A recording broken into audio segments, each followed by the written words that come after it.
we've come to the point that now we'd like to open it up to questions, and we're seeing lots of questions coming in, and we're going to try to get to all of them as we go through this process, and I think we have about another 20 minutes.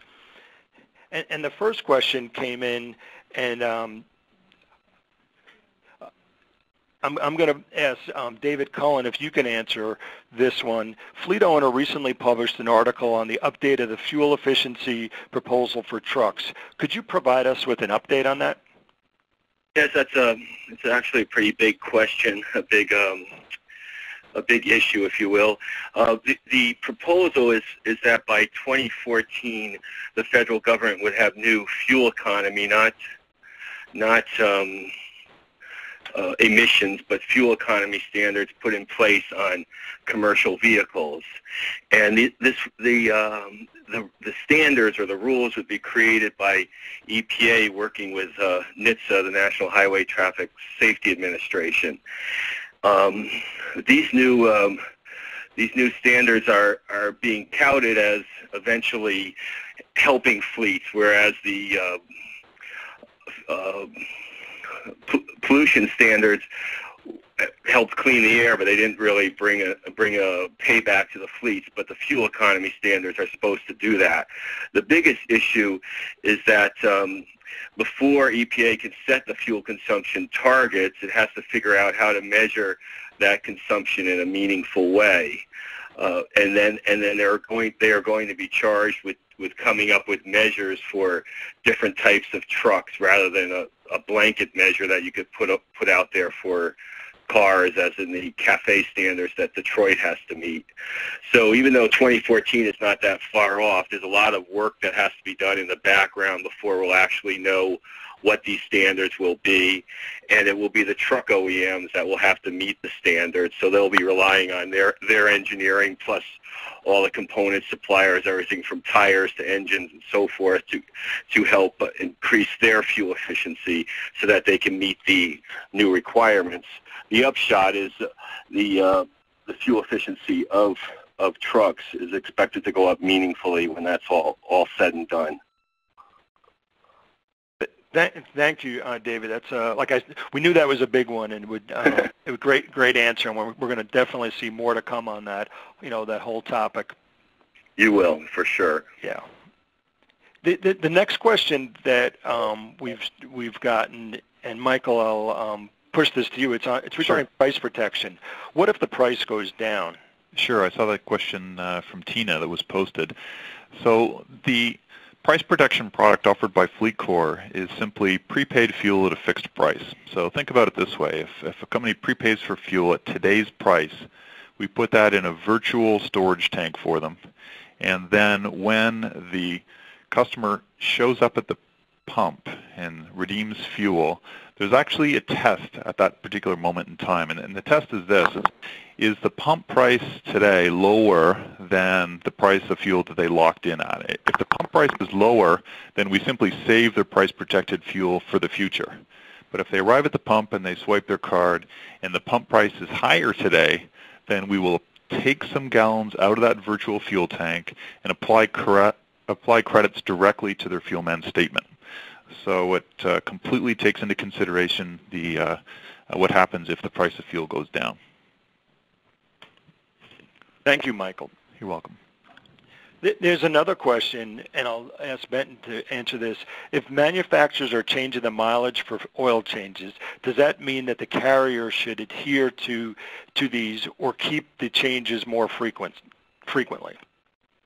Yeah, I mean, our experience in that would be that sticking with the manufacturer's recommended intervals is smart for a couple of reasons. One, obviously they know the most about what they're putting out on the street, and two, it would it maximizes your opportunities if there are any issues with the engine that you can go back to the manufacturer. If you didn't stick with their maintenance schedules, you'd have issues with the manufacturer going back to them. So generally, yeah, even though they are tending, as I think the listener was asking about, they're tending to lengthen those oil changes intervals. I think it's safe and probably prudent to go with the manufacturer's recommendations on those. And if I could, this is Dave Cullen, I would add that once the engine is out of warranty, if the fleet's still operating it or it's a second owner, they can review their oil changes and conduct oil analysis. Often this can be done by whoever their oil supplier is, and the oil analysis can tell them whether they can safely extend the drain interval. Good point, David. Thanks. The next question, Benton, I'll start with you, and then maybe I can jump in and answer it. If I'm spending money on things like a fuel card or these new software solutions, will that savings justify the cost?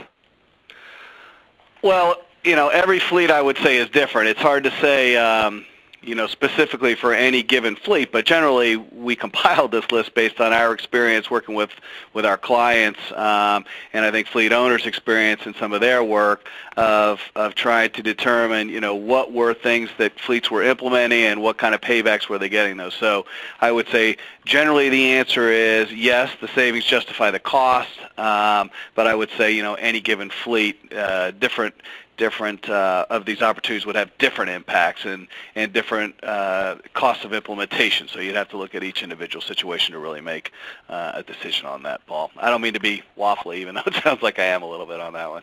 No, I think I completely agree. It's really your mileage will vary on the benefits, and there depends a lot of variables, but that's what the analysis that you have to go through.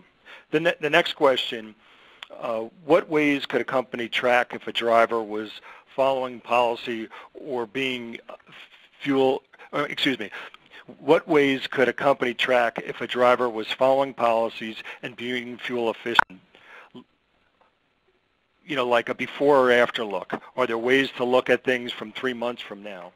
And that's a question. I'll take that, and I think that's a great question. I think that's one of the great things that exist as far as some of those industry metrics that are out there, that really allows you to compare your drivers to some of the industry standards out there, because some of those metrics will really allow you to take a look at companies that are very similar to yours and use those metrics to compare against your drivers. Clearly, I think you have the opportunity to compare your drivers, and a lot of the reporting tools that companies provide will allow you to look at driver versus driver, and you can look at fuel efficiency and some other things. So hopefully that answers that question.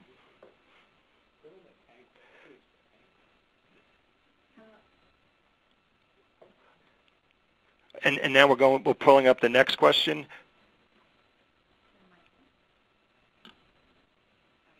It sounds like he may have disconnected.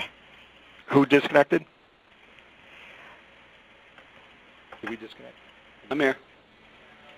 There we go. You might want to turn up your volume then. Okay, can you hear me? There we go. Okay.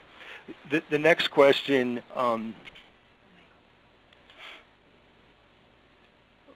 we're pulling it up real time.